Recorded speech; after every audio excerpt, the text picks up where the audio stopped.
Welcome to Dead in the Night. Tonight, we get lost in the deep, terrifying woods. Bring a flashlight, for you never know what's lurking in the shadows.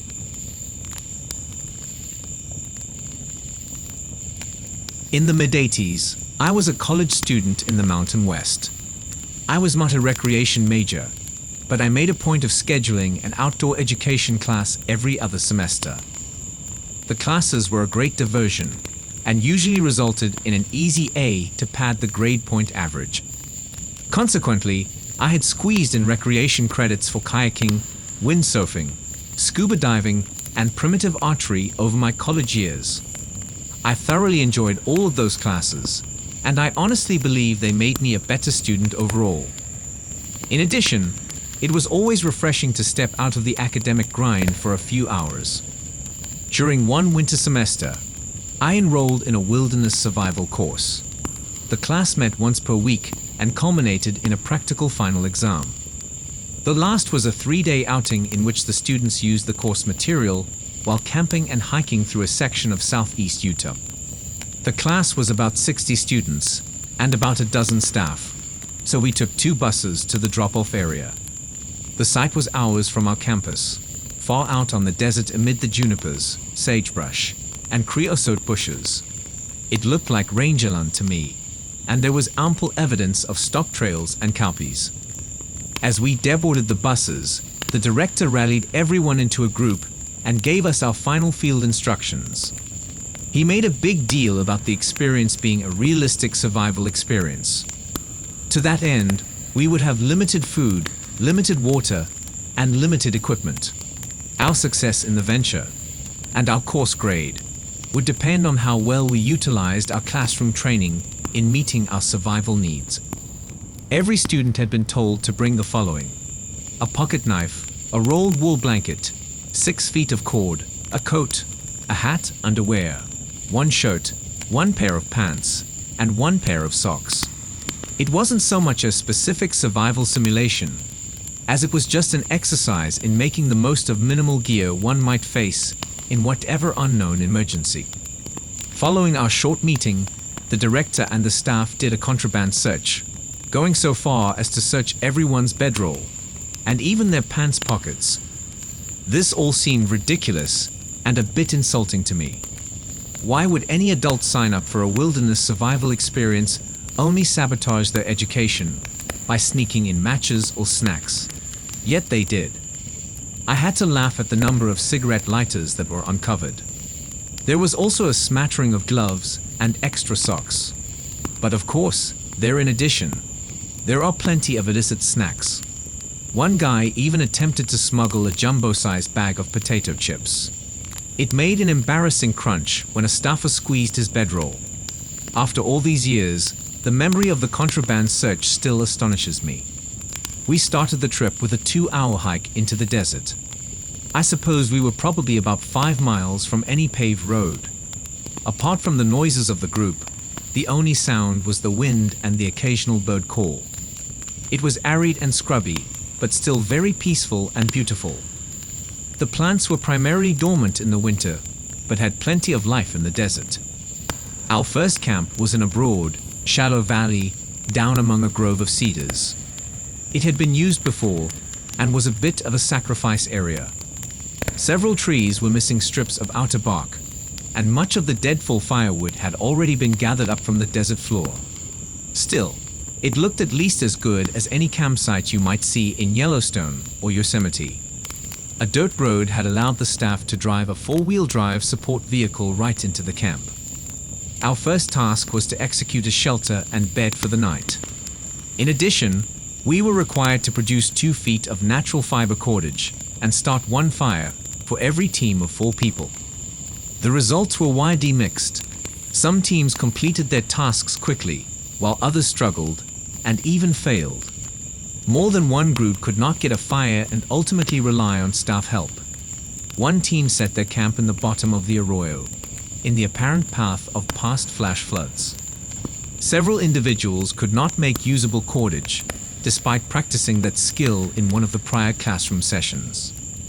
The staff was kept busy checking off tasks and providing advice and help as needed. Not to brag, but wilderness survival was nothing new to me. I'd always been an outdoors kid and had probably logged around 400 days of outdoor living at that point in my life. However, due to an odd number of students in the group, I was paired with just one other student who was also very capable in the course material. We just coasted through the afternoon and enjoyed the equivalent of a nice camp out.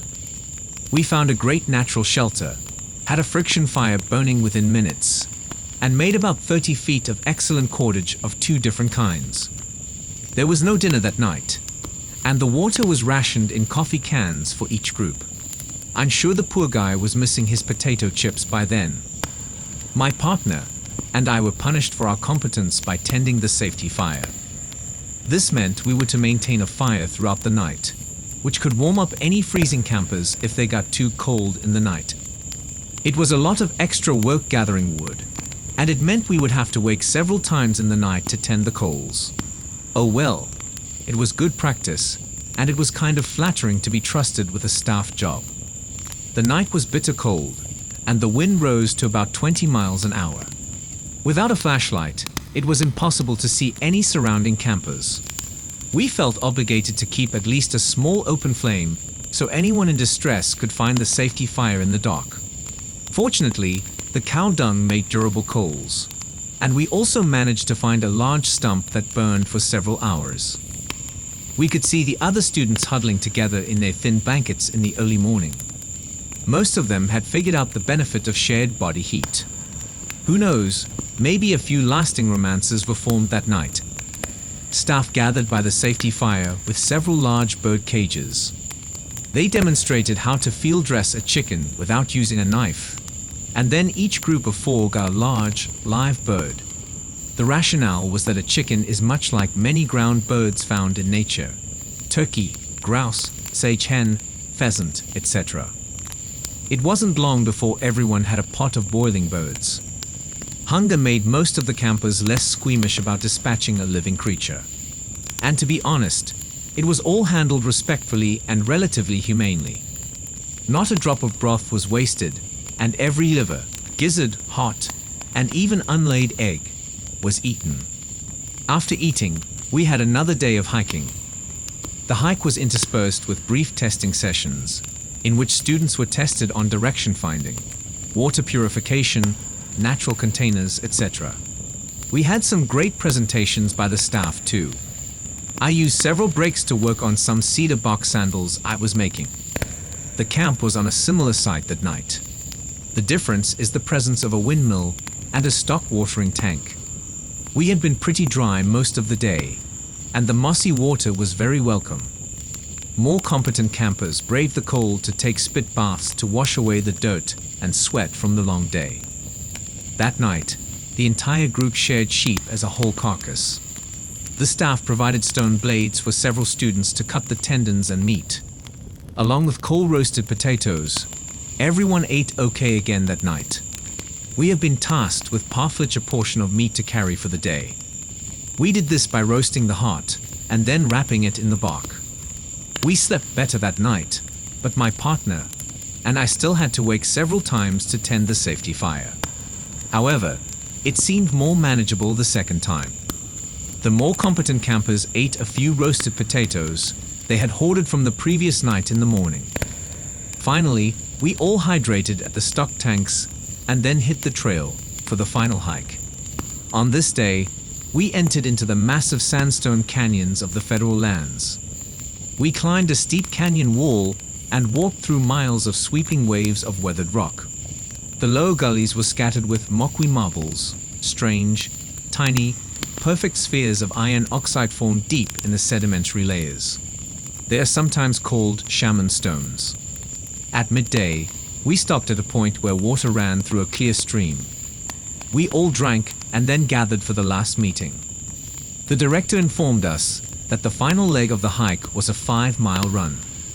He described that the path was unmistakable, an unforked dirt road that would take us to the pickup site. The director made it clear that running was not mandatory, but did say that anyone taking much longer than an hour would see it reflected in their grade. And as with any group of young adults, feats of comparative toughness always fuel competition. I knew I wasn't the fastest, but I would certainly make the time limit. So, I decided to cover the distance in my now completed cedar sandals. They were scratchy and rough, and the Dogbane halters were narrow and abrasive. But if I wore them with my socks, they were pretty comfortable. It was a great feeling of accomplishment to cover the 5 miles with my homemade footwear. Here's where the story gets weird. We found we were a few hours ahead of the buses upon arriving at the pickup site. We had 2 hours to kill. The weather was cool and acceptable, and the sun was bright. Several of the guys settled in for naps. A few others hiked up the road to see the view. I crossed a rickety footbridge and walked along the stream bed. I noticed a small section of rusty pipe welded on top of another line and stuck in the ground, just a few feet off the rough little trail. The tube was welded at an odd angle and kind of looked like a telescope pointed to the sky. On a whim, I ducked down and peeked through the pipe. I almost missed it. Indeed, the pipe was a sighting device aimed at the nearby canyon wall. Even with the pipe, I barely could notice the ancient stone granary perched under an overhang about 60 feet up the rock wall. The perfectly matched stones were mortared into a large hollow cylinder, which served as grain storage for the indigenous inhabitants hundreds of years earlier. At a glance, it was invisible. I could have walked by it 1,000 times and never seen it. However, this ancient form of Cuban engineering was a perfect fit for its surroundings. I had known that Native Americans had stored grain and seeds in this manner, but I had never seen it in person. I later read that some granaries were so dry and protected that they held sauce and grains hundreds of years later. I was impressed and humbled by this example of native construction. I wandered around and found a quiet place down by the stream bed. I found a perfect little patch of duff and lay down to relax and soak up the sun. I knew I would hear the buses when they arrived, so that I could relax about that. I was well tired from the 3-day adventure. I had just trotted 5 miles in homemade sandals. I was full of mutton potato and a hostess fruit pie, which they had given us at trail's end. But I was feeling as good as I've ever felt. That's when time slipped. In an instant, I saw a perfect image of the little stream valley. It was no longer choked with willows and alder but was perfectly level with groomed soil. I could see row after row of bright green corn stalks with ears of corn. It struck me that they were mature, with fruit, but only about 5 feet tall, much shorter than modern corn. I could see the water from the creek flowing in a great little feeder ditch, distributing water to every row of corn in that paddy. The valley was level with deep soil. It became clear to me in an instant that it was the flooded plain left by an ancient beaver dam, filled with silt and leveled by centuries of standing water and centuries of successive beaver dams. Down the little valley, I saw more paddies beyond, most with corn, but another with vines of some sort, all with feeder ditches, most of them empty. All the trenches had been worked by a skilled irrigator, some ancient farmer who loved that little piece of land. I can't explain how clear it was. I can't explain how it didn't require me to think or imagine. It just was instantly apparent. I wondered if I was dozing, but I wasn't. I could hear other students horsing around up by the main road. I could see the sun and feel the breeze. While it was happening, I could move my head to look around. As it was happening, I already thought that it was temporary and fleeting. I tried to hang on to it, but it changed back as quickly as it had come about. I tried to estimate how long it lasted, and it seemed like maybe 15 seconds. I was left with a strange mix of satisfaction and longing when it was over. It was miraculous and amazing to witness, but I wanted to look longer. I was left feeling deeply touched and humbled. Since that day so many years ago, I have often wondered if it was just a dream, but I remain confident that it wasn't. Sure, I was tired. Maybe I was a bit sleep-deprived or undernourished, but it seems more plausible that I was effaced in my ego. I was profoundly calm and at peace. My mind was extraordinarily open. I somehow got beyond my present dimension. Oxide formed, I had never read or heard much of anything about Cuban culture to the best of my knowledge. I am confident I was not processing some previous memory. I think it's safe to say that I had a general disinterest and disrespect for indigenous culture. I was a product of the 60s and 70s, after all. Since then, I have made a point to find out more about the early Americans. I'm always gratified that my impressions of that day seem to mesh perfectly with the actual anthropological data. At this point, I accept that I might never understand this experience, but I'm glad I experienced it. That moment remains an indescribable treasure to me. This story I'm about to tell, only a few people close to me have ever heard.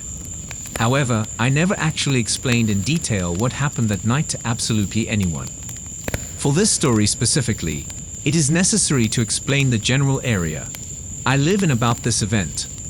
I live next to Yellowstone National Park, drawing millions of tourists each year. Part of the reason I'm writing this is merely a warning to people who decide to visit during the summer months. Last year, in the summer of 2020, some of my buddies decided to have a night out and do some camping out near a spot we have been to multiple times in the past.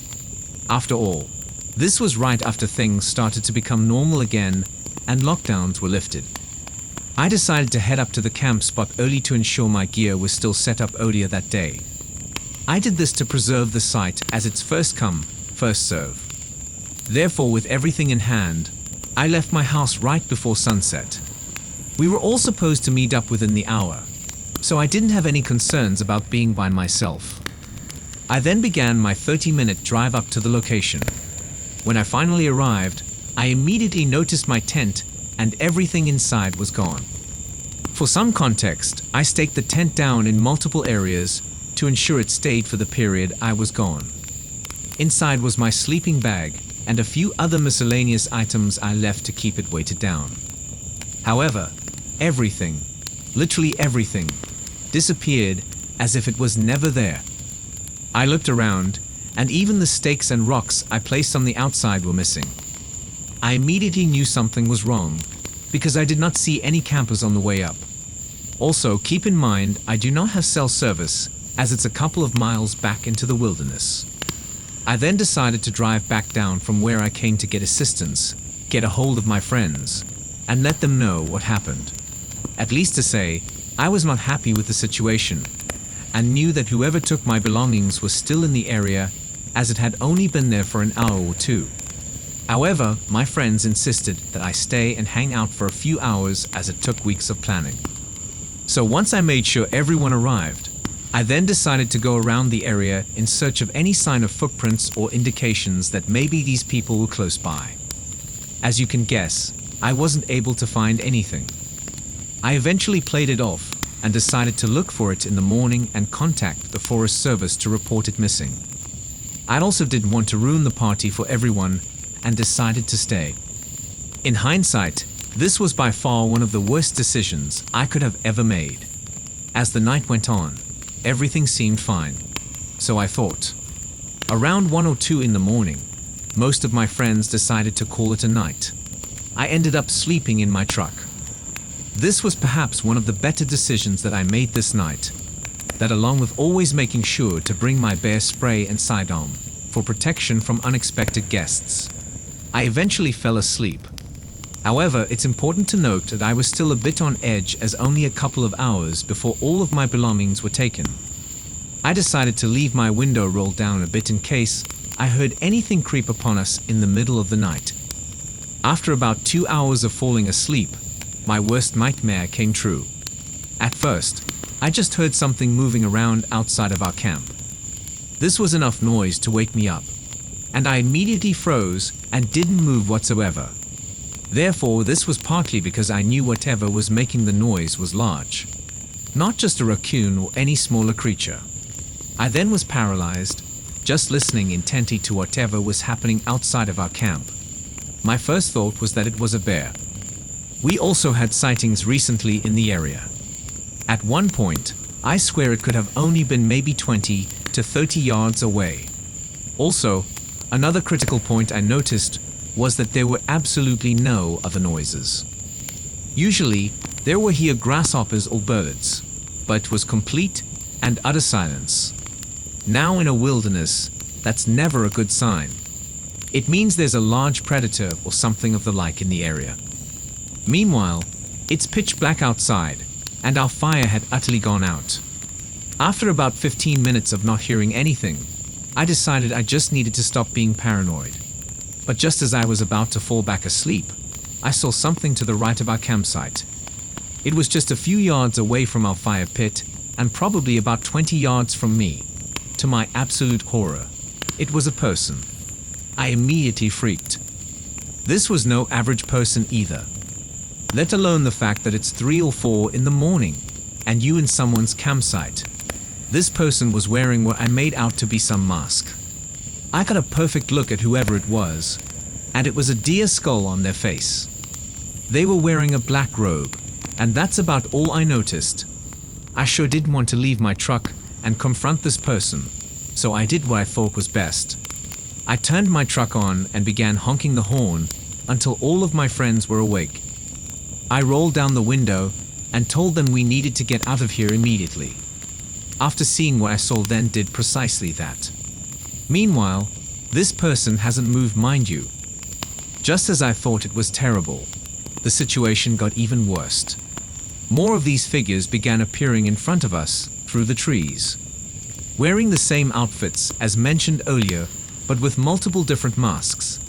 I immediately put my truck into reverse and began speeding away. They began walking closer and closer, but luckily, I could drive out of the spot in time. As I began to speed down the road out of there, 3 more of these figures appeared out from the side of my truck. This time with a dog and way more aggressive than the previous ones I saw. They began throwing rocks at my car and chasing after me. At one point, they were right next to my passenger window until I accelerated even more and eventually lost them. As I looked back in my mirror, I saw only one figure left, just simply peeking and staring at me behind a tree. This image is forever seared into my head. From this night on, I refuse ever to go back up there. I've never ever spoken of this to anyone. Even when I was around my friends who experienced this, we never mentioned it. It's been over a year now since this happened, and well, all I can say is that I believe these people were in some cult. I heard other stories about similar events happening and even cattle completely disappearing. It's fierce, and you wouldn't think that such a beautiful national park that attracts so many people year-round would have such dark and disturbing secrets. So my advice to anyone that decides to travel to these mysterious and preserved parks of intrinsic beauty would always be to bring protection of some kind. Likewise, make sure you let others know about your plans and never go alone. There are hundreds of missing person reports across the national parks inside the United States, and I could have very well been one of them if I had stayed just a few minutes longer. Nature has a way of attracting very different types of people. Some want to explore and push themselves to their limits. Meanwhile, some don't want to be seen and lurk in the darkness of night. A former Green Beret once told me the key to survival was always being aware of your surroundings and listening to your instincts. If a particular situation doesn't feel right, chances are it's not. Stay safe, everyone.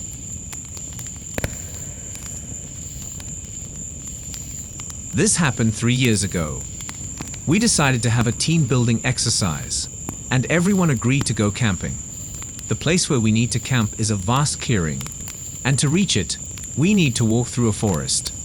I am not a physically fit guy, so I was left behind panting, but I could still see my workmates. After minutes of walking, I received a message that we could rest and then continue afterward.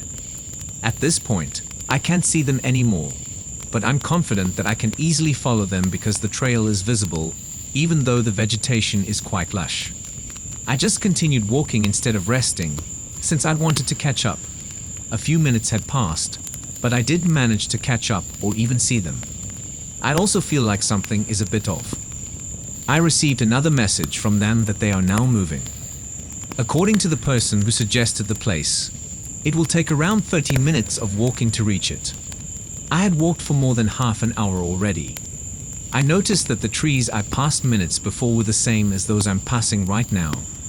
I decided to leave my bright orange pen on the side of the trail to serve as a marker and make sure that I was not just seeing things. I walked for a few more minutes. Fear swept through my body when I saw the pen I had left behind minutes ago, just a few meters ahead of me. I tried to calm myself down as much as I could. I told myself just to make sure to walk straight because I thought, back then, that I might be walking in circles. I informed my workmates that I needed help. I continued on my way after that. I don't know if it is just because of fear or something else. When I was there, everything seemed so quiet. It was suspiciously quiet. I can't hear the leaves rustle or the birds chirp. All I heard was my pounding heartbeat and the steps I took. I hadn't walked that far, but I saw the pen ahead of me once again. It took a shorter walk this time for me to reach it, even though my pace didn't change at all. I called my workmates to look for much-needed help. They told me that some of them were coming back to help me. I started to walk the same trail while telling them about my left pen. They advised me to continue following the path because there is no other way aside from it, so it is nearly impossible to get lost. While I was talking with them at that time, they told me that they had found the pen. Asking where the hell am I was left completely speechless. I asked myself why I didn't see them if there was only one trail and the pen was behind me. I started panicking. I even thought of going off the trail in a desperate attempt to find a way to get out of that forest. They told me just to stay where I was, and they would continue searching for me. They split up into two groups. The first one walked towards our campsite, while the remaining ones continued the search towards the forest entrance. It was already afternoon, and there was no sign of them, so I decided to walk one last time towards the campsite. I almost lost my mind when I saw the pen again, right on the spot where I left it. The trees are still the same. I went back to the same place all over again.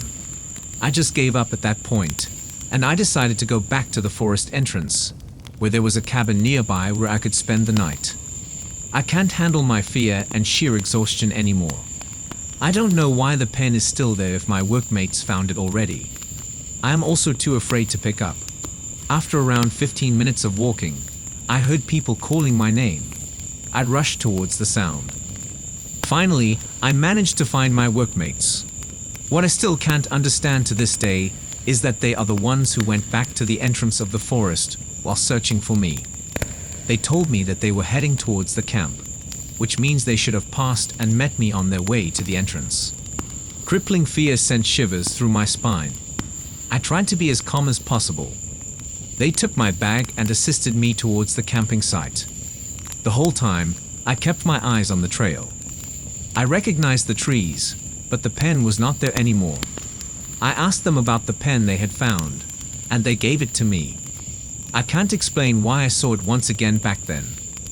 We passed that point, and I expected that we would just come back, but after a few minutes, we were already out of the forest. I sighed with great relief. I wasn't able to participate in any activities that night. I was still afraid and tired. I did my best to try not to think too hard about what had just happened.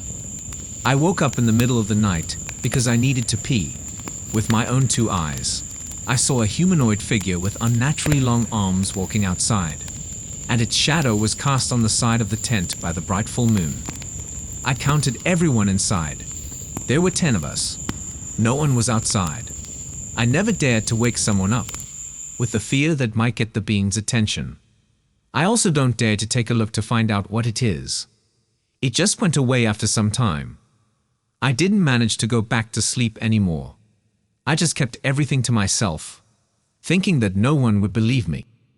After the team-building exercise, I never recovered. I'm always stressed out and paranoid to the point that I can't even work properly anymore. I decided to take some time for myself, and I resigned. On my very last day, one of my workmates approached me. She told me that she saw it too, the thing outside the tent. I'd always felt that the incident on my way towards the camp was linked to what we saw. I might never know the answers to my questions, but I wouldn't want to get them either. I just want to forget everything and pretend that nothing happened at all. If you enjoyed the stories and my narration, be sure to hit that subscribe button. It helps the channel out a ton.